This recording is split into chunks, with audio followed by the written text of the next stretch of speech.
আসসালামু আলাইকুম। Matiranga online primary স্কুলের পক্ষ থেকে সবাইকে শুভেচ্ছা জানাচ্ছি। শুভ সকাল। আর আমি আপনাদের সাথে আছি শারমিন সুলতানা, সহকারী শিক্ষক, মানিকছড়ি মুসলিম পাড়া সরকারি প্রাথমিক বিদ্যালয়, মানিকছড়ি, খাগড়াছড়ি পার্বত্য জেলা। আজকে আমি এসেছি আমার পঞ্চম শ্রেণীর শিক্ষার্থীদের জন্য। সুপ্রিয় শিক্ষার্থী বন্ধুরা, সবাই কেমন আছো? আশা করছি সবাই আল্লাহর রহমতে ভালো আছো। আমিও ভালো আছি। তাহলে বন্ধুরা, আজকে আমি তোমাদেরকে পঞ্চম শ্রেণীর বাংলা বিষয়ের উপর একটি গুরুত্বপূর্ণ পাঠ নিয়ে আলোচনা করতে এসেছি। আশা করছি তোমরা আমার পাঠটি শেষ পর্যন্ত দেখবে, জানবে এবং বোঝার চেষ্টা করবে। ঠিক আছে বন্ধুরা, তাহলে চলো আমরা কিছু ছবি দেখি। ঠিক আছে, দেখা যাচ্ছে বন্ধুরা? দেখো, এটা কিসের ছবি? দেখো, একজন মাটির জিনিস তৈরি করছে, এরকম একটি ছবি। এটা হচ্ছে কুমার, যারা মাটির জিনিস তৈরি করে, কুমার, ওরা ওদের ছবি। ওরা মাটির জিনিস তৈরি করছে, মাটির জিনিস তৈরি করার একটি ছবি। ঠিক আছে বন্ধুরা, দেখো, মাটির একটি হাঁড়ি তৈরি করেছে। এটি একটি মাটির হাঁড়ি, এবং মাটির হাঁড়ি তৈরি করার পরে তাতে দেখো বিভিন্ন রকমের নকশা করতেছে। ঠিক আছে, এরা বিভিন্ন রকমের নকশা করে, কখনো শিম, তারপরে কখনো গাছের বাকল দিয়ে নকশা করে, এবং এখন বর্তমানে অনেক বিভিন্ন রকমের রং পাওয়া যায়, তা দিয়েও তারা নকশা করে। ঠিক আছে বন্ধুরা, তাহলে বন্ধুরা, আমরা গত পাঠে যা পড়েছিলাম তোমাদের কি মনে আছে বন্ধুরা? আশা করছি তোমাদের মনে আছে। টেপা পুতুল কি বলতে পারবে বন্ধুরা? টেপা পুতুল কি? হ্যাঁ, আমি জানি, বলতে পারবে। টেপা পুতুল হলো নরম এঁটেল মাটি টিপে টিপে এই পুতুলটি তৈরি করা হয় বলে একে টেপা পুতুল বলে। মাটি দিয়ে, নরম এঁটেল মাটি দিয়ে কি করে, টিপে টিপে পুতুল তৈরি করে, তাই এর নাম হচ্ছে টেপা পুতুল। তারপর বন্ধুরা, এঁটেল মাটি কি? আমরা তো গত ক্লাসে পড়েছি, তাই না? আশা করছি তোমরা পারবে। এঁটেল মাটি কি? এঁটেল মাটি হলো এক ধরনের মাটি যা বেশ আঠালো। এক ধরনের মাটি যা বেশ আঠালো। শিল্পকলা কি? যখন কোনো কিছু সুন্দর করে আঁকি বা বানাই অথবা গাই, তখন তা হয় শিল্প। আর শিল্পের এই কাজকে বলা হয় শিল্পকলা। ঠিক আছে বন্ধুরা, শিল্পের এই কাজকে বলা হয় শিল্পকলা। তাহলে আমরা বুঝতে পারছি আমাদের আজকের পাঠ কি। তাহলে চলো আমরা দেখি আমাদের আজকের পাঠ কি। আমাদের আজকের পাঠ হলো শখের মৃৎশিল্প। শখের মৃৎশিল্প। আজ আমরা পড়ব আবার থেকে চলা পর্যন্ত। ঠিক আছে বন্ধুরা, তাহলে সবাই আমরা পাঠ্য বইয়ের 36 পৃষ্ঠা খুলি। 36 পৃষ্ঠা খুলি। আবার থেকে আমরা আজকে পড়ব চুলা পর্যন্ত। তাহলে বন্ধুরা, সবাই মনোযোগ দিয়ে শুনো, আমি তোমাদেরকে পড়ে শোনাচ্ছি এবং আঙ্গুল দিয়ে ধরবে। আবার এই কাজের জন্য প্রয়োজন কিছু ছোটোখাটো যন্ত্রপাতি ও সরঞ্জাম। সব কিছুর আগে যেটা দরকার তা হলো একটা কাঠের চাকা। এই চাকায় নরম মাটি তাল লাগিয়ে নেন কুমাররা। তারপর চাকাটি জোরে ঘোরান আর হাত দিয়ে মাটির তাল ধরেন। এভাবে নানা আকারের মাটির পাত্র ও নানা জিনিস তৈরি করেন কুমাররা। মেলা থেকে সেদিন আমরা অনেক টেপা পুতুল, ঘোড়া, হাতি, ছোট কলস কিনলাম। মামা বললেন, এত সুন্দর নকশা দেখেছ, রং দেখেছ, এ সবই গ্রামের শিল্পীদের তৈরি। নকশাগুলো তারা মন থেকে আঁকেন আর রং তৈরি করেন শিম, সেগুন পাতার রস, কাঁঠাল গাছের বাকল থেকে। তবে আজকাল বাজার থেকে কেনা রঙও লাগানো হয়। মেলা থেকে কদমা, বাতাসা, মুরকি ও খই কিনে শখের হাড়ি ভর্তি করে আমরা ফিরলাম। খুব মজা হলো। মামা বললেন, তোমাদের কাল কুমোরপাড়ায় নিয়ে যাব। পরদিন আমরা দেখতে গেলাম কুমোরপাড়া। আনন্দপুর গ্রামের উত্তর দিকে 8-10 ঘর বসত বাড়ি, এই নিয়ে কুমোরপাড়া। এখানে সবাই ব্যস্ত। কেউ মাটির তাল চাক করে সাজিয়ে রাখছেন, কেউ বা কাঠের চাকায় মাটি লাগিয়ে নানা আকারের পাত্র বানাচ্ছেন, কেউ বা এগুলো সারি সারি করে শুকাতে দিচ্ছেন রোদে। পাশেই রয়েছে মাটির জিনিস পোড়ানোর চুলা, উঁচু ছোট্ট ডিবির মতো এই চুলা। তাহলে আশা করছি বন্ধুরা সবাই শুনেছ। এই যে দেখো কুমোররা যে তৈরি করে যে চাক, কাঠের চাক, সেই চাকটির ছবি আমরা দেখতে পাচ্ছি 36 পৃষ্ঠায় উপরে। দেখতে পাচ্ছ বন্ধুরা? দেখা যাচ্ছে নিশ্চয়ই। আশা করছি তোমরা দেখতে পেয়েছ। আমি তাহলে আরেকবার পড়ে শোনাই, তোমরা মনোযোগ দিয়ে শুনো। আবার এই কাজের জন্য প্রয়োজন কিছু ছোটোখাটো যন্ত্রপাতি ও সরঞ্জাম। তোমরা আমার পড়ার নিচে আঙ্গুল দিয়ে ধরো। সব কিছুর আগে যেটা দরকার তা হলো কাঠের চাকা। এই চাকায় নরম মাটি তাল লাগিয়ে নেন কুমাররা। তারপর চাকাটি জোরে ঘোরান আর হাত দিয়ে মাটির তাল ধরেন। এভাবে নানা আকারের মাটির পাত্র ও নানা জিনিস তৈরি করেন কুমাররা। মেলা থেকে সেদিন আমরা অনেক টেপা পুতুল, ঘোড়া, হাতি, ছোট কলস কিনলাম। মামা বললেন, এত সুন্দর নকশা দেখছো, রং দেখছো, এই সবই গ্রামের শিল্পীদের তৈরি। নকশাগুলো তারা মন থেকে আঁকেন আর রং তৈরি করেন শিম, সেগুন পাতার রস, কাঁঠাল গাছের বাকল থেকে। তবে আজকাল বাজার থেকে কেনা রঙও লাগানো হয়। মেলা থেকে কদমা, বাতাসা, মুরকি ও খই কিনে শখের হাড়ি ভর্তি করে আমরা ফিরলাম। খুব মজা হলো। মামা বললেন, তোমাদের কাল কুমোরপাড়ায় নিয়ে যাব। পরদিন আমরা দেখতে গেলাম কুমোরপাড়া, আনন্দপুর গ্রামের উত্তর দিকে 8-10 ঘর বসত বাড়ি। এই নিয়ে কুমোরপাড়া। এখানে সবাই ব্যস্ত। কেউ মাটির তাল চাক করে সাজিয়ে রেখেছেন, কেউ বা কাঠের চাকায় মাটি লাগিয়ে নানা আকারের পাত্র বানাচ্ছেন, কেউ বা এগুলো সারি সারি করে শুকোতে দিচ্ছেন রোদে। পাশেই রয়েছে মাটির জিনিস পোড়ানোর চুলা, ছোট্ট উঁচু ছোট্ট ডিবির মতো এই চুলা। তাহলে বন্ধুরা আমরা কি বুঝতে পেরেছি এখানে কি বলেছে? আশা করছি তোমরা বুঝতে পেরেছ। আজকে যে পাঠ্যাংশটুকু আমরা এতক্ষণ পড়লাম তাতে বলা হয়েছে কুমোররা মাটির জিনিস তৈরি করতে প্রয়োজন একটা কাঠের চাকা।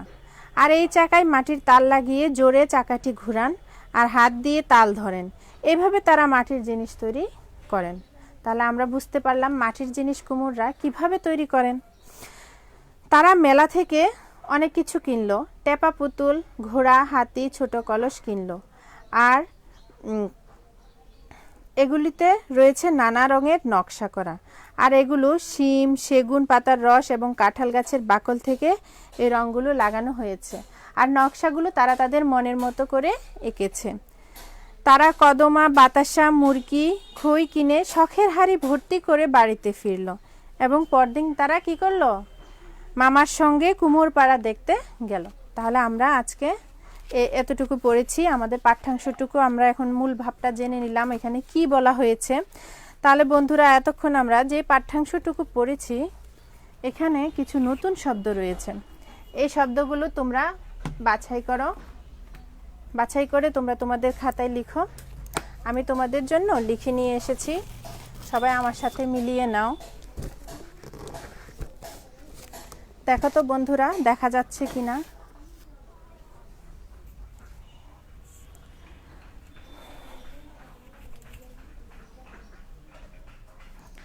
দেখো আমরা প্রথমে কি দেখতে পাচ্ছি, নতুন শব্দ আমরা কি কি পেয়েছি তোমরা আমার সাথে মিলিয়ে নাও। নকশা, দেখো নকশা, সরঞ্জাম, বাকল, ভর্তি, কুমোরপাড়া, আকার, তারপর দেখো ডিবি, টেপা পুতুল। তাহলে আমরা এই শব্দগুলো পেয়েছি। সবাই তোমরা তোমাদের খাতায় তুলে ফেলো আমরা যে শব্দগুলো পেয়েছি সেগুলো। তাহলে আশা করছি তোমাদের তোলা হয়েছে। এখন শব্দগুলোর অর্থগুলো তোমরা লিখে ফেলো। নকশা শব্দের অর্থ রেখা দিয়ে আঁকা ছবি, রেখা দিয়ে আঁকা ছবি। সরঞ্জাম অর্থ উপকরণ। বাকল অর্থ গাছের ছাল। ভর্তি পূর্ণ। কুমোরপাড়া মাটির জিনিস তৈরি করা হয় যেসব এলাকায়। আকার, আকৃতি। তারপর দেখো ডিবি, ডিবি অর্থ স্তূপ। টেপা পুতুল এঁটেল মাটি দিয়ে টিপে টিপে বানানো এক ধরনের পুতুল। এঁটেল মাটি দিয়ে টিপে টিপে বানানো এক ধরনের পুতুল। এঁটেল মাটি দিয়ে টিপে টিপে বানানো এক ধরনের পুতুল।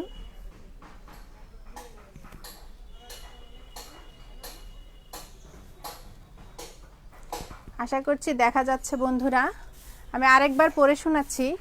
নকশা, রেখা দিয়ে আঁকা ছবি, সরঞ্জাম, উপকরণ, বাকল, গাছের ছাল, ভর্তি, পূর্ণ, কুমোরপাড়া।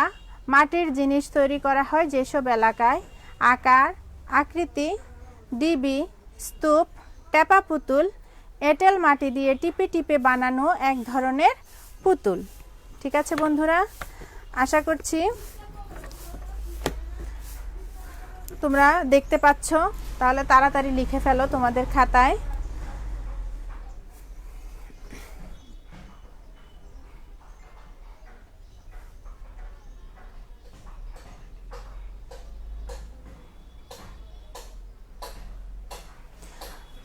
নকশা, রেখা দিয়ে আঁকা ছবি, সরঞ্জাম, উপকরণ, বাকল, ছাল, গাছের ছাল, ভর্তি, পূর্ণ, কুমারপাড়া। মাটির জিনিস তৈরি করা হয় যেসব এলাকায়।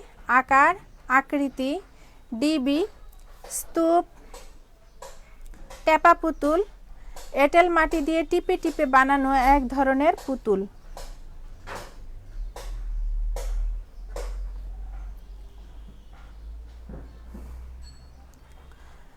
আশা করছি বন্ধুরা তোমাদের লেখা হয়ে গেছে।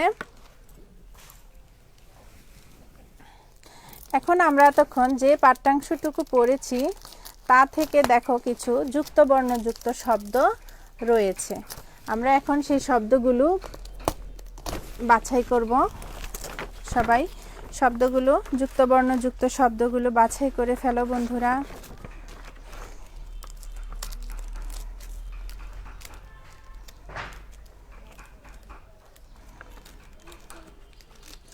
সবাই যুক্ত বর্ণযুক্ত শব্দগুলো বাছাই করে ফেলো।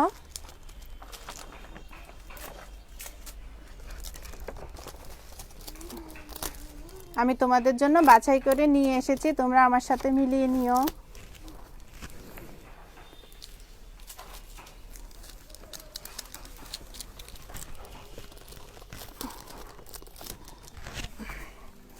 সবাই দেখো।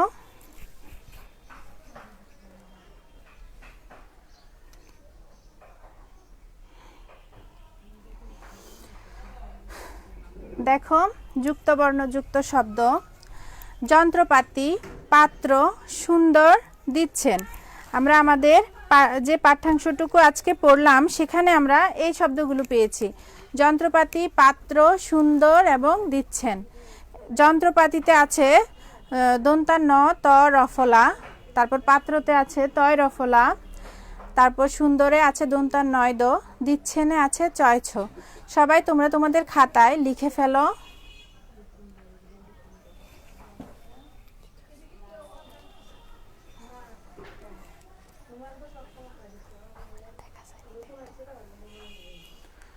হ্যাঁ, দন্তার নয় ত রফলাকে আমরা ভেঙেছি। দেখো দন্তার ন ত রফলা, তারপর ত রফলা, দন্তার নয় দ চয় ছ। দন্তার ন ত রফলা দিয়ে এখানে আছে যন্ত্রপাতি, আমরা পেয়েছি মন্ত্র। পাত্র আছে তয় রফলা দিয়ে, আমরা ছাত্র পেয়েছি। সুন্দর, দন্তার নয় দ দিয়ে সুন্দর, এখানে আমরা পছন্দ লিখেছি আমি। দিচ্ছেন, চয় ছ দিয়ে দিচ্ছেন আছে ইচ্ছে লিখেছি। সবাই তাহলে শব্দটি সব খাতায় লিখে ফেলো।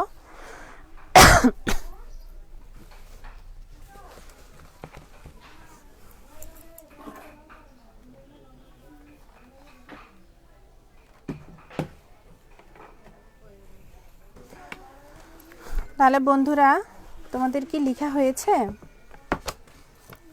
আশা করছি তোমাদের লেখা হয়ে গেছে।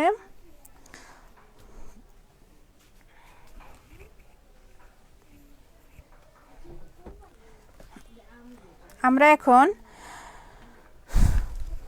দুটি প্রশ্ন তোমাদেরকে জিজ্ঞেস করব। আমি যে পাঠ্যাংশটুকু পড়েছি তা থেকে আমি তোমাদেরকে দুটি প্রশ্ন জিজ্ঞেস করছি, আশা করছি তোমরা পারবে। কুমার সম্প্রদায় কিসের কাজ করে? কুমার সম্প্রদায় কিসের কাজ করে? আমরা তো এতক্ষণ জেনেছি, তাই না বন্ধুরা? কুমারেরা কিসের কাজ করে? আশা করছি তোমরা পারবে। কুমার সম্প্রদায় কাজ করে মাটির কাজ, তাই না? কুমার সম্প্রদায় মাটির কাজ করে। গ্রামের শিল্পীরা কি দিয়ে রং তৈরি করেন? গ্রামের শিল্পীরা কি দিয়ে রং তৈরি করেন? তাও আশা করছি তোমরা পারবে। শিম, কাঁঠাল গাছের বাকল, এগুলি থেকে গ্রামের শিল্পীরা রং তৈরি করেন, তাই না বন্ধুরা? হ্যাঁ। মেলা থেকে কি কি জিনিস কেনা হয়েছিল? ওরা মেলা থেকে কি কি জিনিস কিনেছিল? মেলা থেকে ওরা কিনেছিল টেপা পুতুল, হাতি, ঘোড়া, ছোট কলস, তাই না বন্ধুরা? হ্যাঁ, আমি জানি তোমরা পারবে। আর ওরা নকশাগুলো কিভাবে করেন? আশা করছি তোমরা জানো নকশাগুলো তারা তাদের মন থেকে করেন। ঠিক আছে, তাহলে চলো আমরা এতক্ষণ যে পাঠ্যাংশটুকু পড়েছি তা থেকে আমি তোমাদের জন্য একটি বাড়ির কাজ নিয়ে এসেছি। আশা করছি তোমরা বাড়ির কাজটি করে ফেলবে। দেখো তাহলে সবাই বাড়ির কাজটি, সবাই খাতায় তুলে ফেলো। একটি বাড়ির কাজ এবং একটি ওয়ান ডে ওয়ান ওয়ার্ড রয়েছে।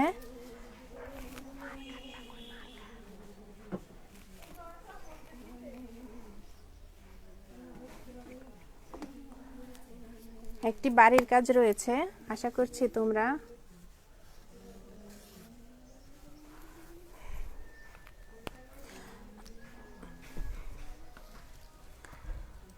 বাড়ির কাজটি আমি বলে দিচ্ছি। দুটি শখের হাড়ি সম্পর্কে 5টি বাক্য লিখো। কুমাররা কিভাবে মাটির জিনিস তৈরি করেন? 3টি বাক্যে লিখো। শখের হাড়ি সম্পর্কে 5টি বাক্য লিখো এবং কুমাররা কিভাবে মাটির জিনিস তৈরি করেন 3টি বাক্যে লিখো। তারপর দেখো একটি প্রত্যেকবারের মতো আমি তোমাদেরকে একটি ওয়ান ডে ওয়ান ওয়ার্ড দিয়েছি। আষ্টে পৃষ্ঠে। আষ্টে পৃষ্ঠে অর্থ সারা শরীরে। আষ্টে পৃষ্ঠে অর্থ সারা শরীরে। ঠিক আছে বন্ধুরা, আশা করছি বাড়ির কাজটি তোমরা খাতায় তুলে ফেলেছ। শখের হাড়ি কি সম্পর্কে 5টি বাক্য লিখো এবং কুমাররা কিভাবে মাটির জিনিস তৈরি করে, কুমাররা কিভাবে মাটির জিনিস তৈরি করেন 3টি বাক্যে লিখো। 2টি প্রশ্ন দিয়েছি, আশা করছি তোমরা খাতায় তুলে ফেলেছ। আর ওয়ান ডে ওয়ান ওয়ার্ড আমি প্রত্যেক সোমবার এবং বৃহস্পতিবার 2 দিন আমি তোমাদেরকে বাংলা ক্লাস 5ম শ্রেণীর ছাত্রছাত্রী শিক্ষার্থীদের জন্য আমি বাংলা ক্লাস নিয়ে আসি। আশা করছি 5ম শ্রেণীর শিক্ষার্থীরা তোমরা আমার ক্লাসগুলো অবশ্যই দেখবে। আর যদি পারো বাড়ির কাজ আমার মেসেঞ্জারে পাঠিয়ে দিবে। শখের হাড়ি সম্পর্কে 5টি বাক্য লিখো। কুমাররা কিভাবে মাটির জিনিস তৈরি করে 3টি বাক্যে লিখো। ঠিক আছে বন্ধুরা, তাহলে আজকের পাঠে আমরা কি কি জানলাম আমরা একবার জেনে নেই সবাই। আজকের পাঠে আমরা কি কি জেনেছি? আমরা আজকে পড়েছি, প্রথমে আমরা আমাদের পাঠ্যাংশটুকু পড়লাম, তারপরে আমরা সে পাঠ্যাংশটুকুর মূল ভাবটি জানলাম এবং মূল ভাব জানার পরে আমরা সেই পাঠ্যাংশ থেকে নতুন শব্দগুলো বাছাই করে তার অর্থগুলো জানলাম, যুক্ত বর্ণগুলো জানলাম এবং আমরা ছোট ছোট কিছু প্রশ্ন উত্তর করেছি। তারপরে আমরা একটি বাড়ির কাজ দিলাম এবং একটি ওয়ান ডে ওয়ান ওয়ার্ড দিয়েছি। আশা করছি বন্ধুরা তোমরা বাড়ির কাজটি অবশ্যই করে ফেলবে, করে তোমরা তোমাদের বাড়িতে অভিভাবককে দেখাবে, না হলে অবশ্যই তোমাদের ক্লাস টিচারকে যখন বিদ্যালয় খুলবে দেখাবে। ঠিক আছে, তোমাদের ভালোর জন্য সব টিচাররা যাতে তোমরা ঘরে বসেও তোমরা লেখাপড়া চালিয়ে যেতে পারো, একটু ব্যস্ত থাকতে পারো, তার জন্য তোমাদের সব টিচাররা কি করে, অনেক টিচাররাই তোমাদের জন্য অনলাইন ক্লাসগুলো করছেন। আশা করছি তোমরা সবাই তোমাদের শিক্ষকদের মূল্য দিবে, অবশ্যই তোমরা তাদের ক্লাসগুলো দেখবে, বাড়ির কাজগুলো করবে, যদি পারো মেসেঞ্জারে সবাইকেই বাড়ির কাজগুলো পাঠিয়ে দিবে। ঠিক আছে বন্ধুরা, তাহলে ওয়ান ডে ওয়ান ওয়ার্ডও দিয়েছি, তোমরা সেটি তোমাদের খাতায় তুলে ফেলবে। ওয়ান ডে ওয়ান ওয়ার্ড খাতা করে সেখানে প্রত্যেকবারের ওয়ান ডে ওয়ান ওয়ার্ড একটি করে শব্দ তোমাদের অর্থ শিখিয়ে দিচ্ছি, সেগুলি তোমরা নোট রাখবে। তাহলে বন্ধুরা সবাই ভালো থাকো, সুস্থ থাকো, ঘরে থাকো, নিরাপদে থাকো। এবং লেখাপড়ার মাধ্যমে একটু ব্যস্ত থাকো, সেই প্রত্যাশায় আমি তোমাদের কাছ থেকে বিদায় নিচ্ছি। সবাইকে ধন্যবাদ।